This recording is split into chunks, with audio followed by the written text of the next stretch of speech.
Hey guys, in this video I'm going to show you how to fix Roblox purchase failed error in mobile. If you find this video helpful, please consider to like this video and subscribe to my channel. In saying that, let's just jump straight into the video.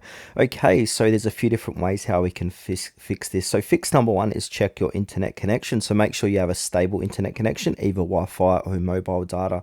Now try switching between Wi-Fi and mobile data to see if the issue continues.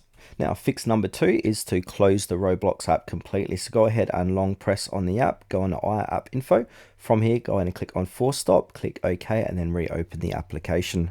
Now, fix number three is verify payment method. So this can be either your Google Play Store for Android or App Store for iPhone. So check if your payment method, credit, PayPal, or mobile billing is valid and has enough balance. So what I'm going to do is open up my Play Store. Now I'm going to click on my user icon, and then from here I need to go in and click on payments and subscriptions. Now click in the payment methods. This might be blacked out. And now from here I need to make sure I've got my credit card or bank card linked. If I don't, I can go ahead and click on add a credit or debit card, add PayPal, or even redeem code.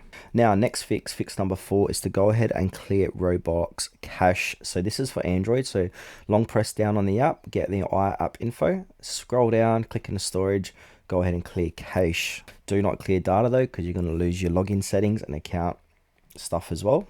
Another thing what we can try is to log in and out of Roblox. So now to do that, open up Roblox, click into more, and then if we scroll down to the bottom of this page, you're going to see a logout button.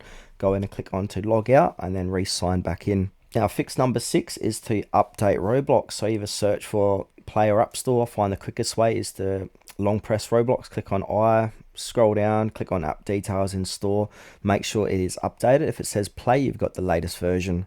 Now if all else persists, we need to go ahead and create a support ticket. So go ahead and go to roblox.com/support in your web browser. Then from here we need to go ahead and fill out this contact us. So put in your username, first name, email address, confirm, issue details, type of help, and put in your issue, and then click continue, and then give them 24 to 48 hours to get back to you.